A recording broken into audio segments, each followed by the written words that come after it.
शुभकामनाएं देती हूँ, क्योंकि ऐसा काम करना बहुत ही बड़ी बात है। प्रॉफिट के लिए मैं नहीं बोल रही हूँ, फिर भी कम से कम जो आप बना रहे हैं ना, दैट इज़ मोर इम्पोर्टेंट। क्योंकि जैसे आप परिवार से हैं, मतलब इसके परिवार से तो आप करेंगे ही करेंगे, क्योंकि उसकी लाइफ की वैल्यू वही जानता है, वो लाइफ खेलता है, मतलब उधर जाके खेलता है। और song, I have written so many stories, met so many soldiers, but I was only able to visualize. Today मैंने देखा कि कैसे होता है। सो बहुत मतलब बहुत बहुत अच्छा दोनों सब मिल के किया है। और this song will be very very famous.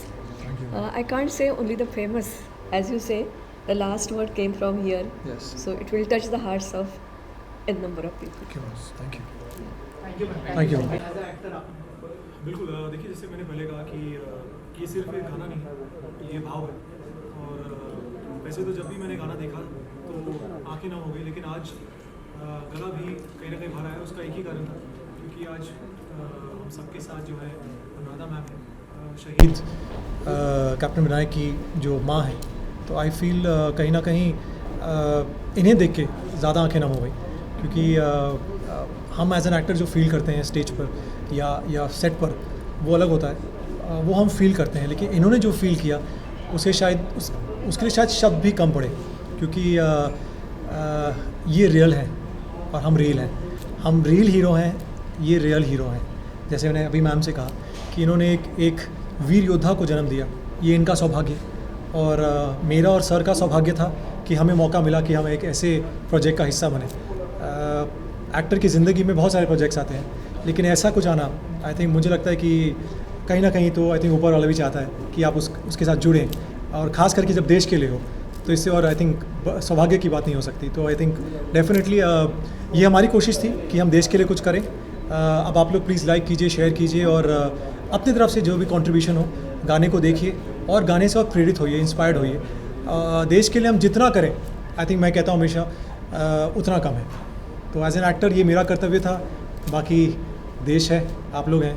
तो सर, अपने किरदार को निभाने के लिए क्या क्या तैयारियां करनी पड़ी, क्या क्या रिसर्च करनी पड़ी, अगर उस बारे में कुछ बताया। वैसे मतलब कोई डायलॉग तो नहीं था, लेकिन इमोशंस बहुत सारे थे। नहीं, देखिए डायलॉग नहीं था, लेकिन एक सबसे इम्पॉर्टेंट डायलॉग था जो लास्ट में था। उस डायलॉग के लिए मुझे बहुत तैयारी करनी पड़ी।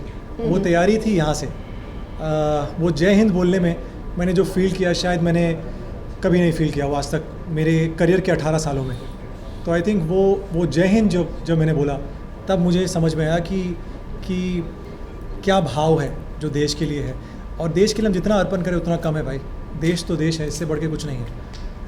शरद भाई, जैसे अरशद सर ने कहा कि बहुत कम प्रोजेक्ट्स करते हैं आप, लेकिन जब इस तरह का प्रोजेक्ट आता है तो लगता है कि ये इस तरह का प्रोजेक्ट एक स्पेशल प्रोजेक्ट भी होता है, जिसके लिए आपने हाँ कहा। बिल्कुल, जैसे मैंने आपसे कहा कि एक्टर की ज़िंदगी में बहुत सारे किरदार आते हैं, उसके जो करियर का जो स्पैन है, लेकिन ऐसा कुछ इंटरेस्टिंग आना या ऐसा कुछ आना जिसके लिए वो हमेशा एकदम चाहता हो कि देश के लिए कुछ करे, एज ए सिटीज़न भी, एज ए नागरिक भी। एक्टर तो बहुत दूर की बात है।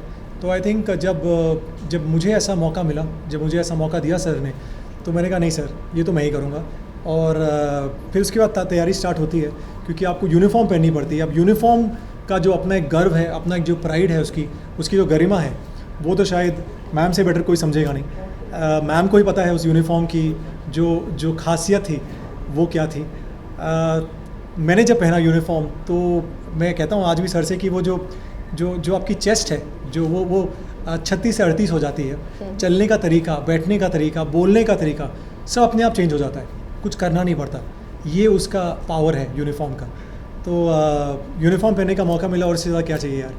आई थिंक किस्मत थी कि सर ने मौका दिया। और आज जब लोग देखते हैं, लोगों की आंखें नम हो जाती हैं।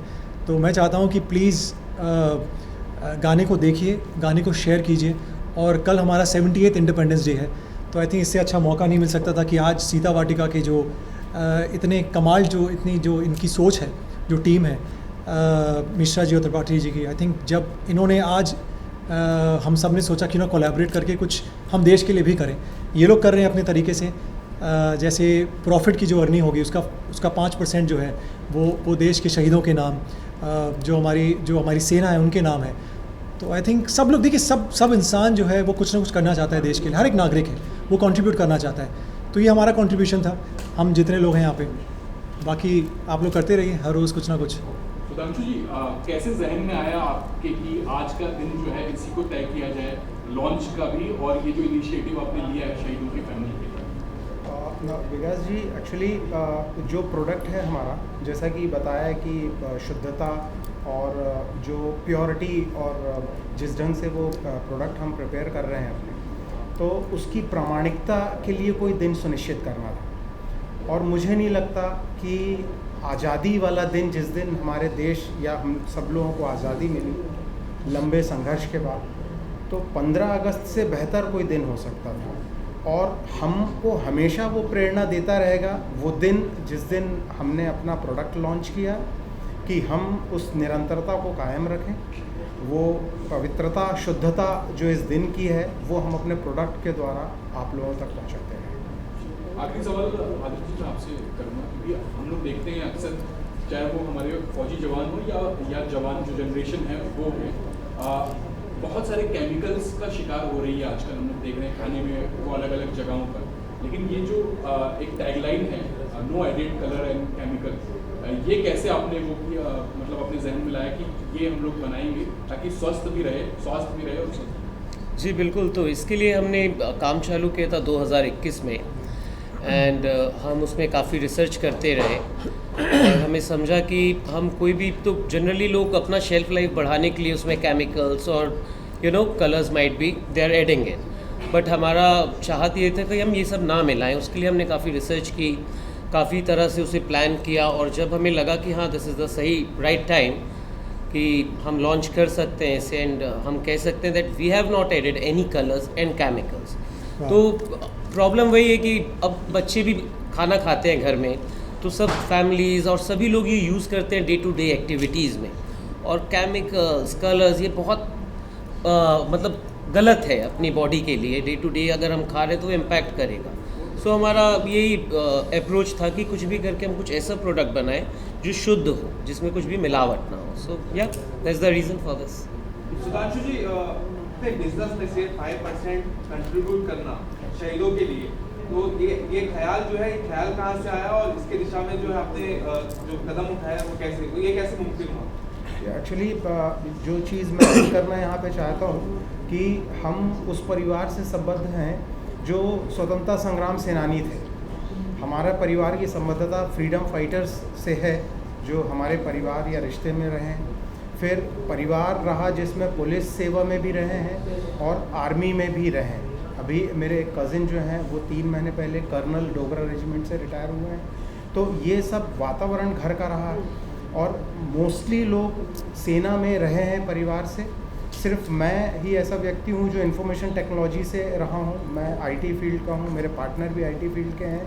तो हम लोगों को ये चांस भी मिला कि हम आधुनिकतम टेक्नोलॉजी जो भी इंट्रोड्यूस हुई हैं, चाहे वो एआई हो या डेटा माइनिंग हो, इनका यूज़ करते हुए वैसा कॉम्बिनेशंस और वैसा परमुटेशन कॉम्बिनेशंस हम बना सकें जो बेहतर प्रोडक्ट आप लोगों के लिए प्रस्तुत कर सकें। तो उसका फ़ायदा हमने डायरेक्ट ये सोचे कि इससे बेहतर कुछ नहीं हो सकता कि हम इसका प्रॉफिट का एक 5% या एक उसका निश्चित करें जो हम सेना के जवानों के लिए या जो शहीद हैं उनके परिवार के लिए श्रद्धांजलि स्वरूप दे सकें। Thank you.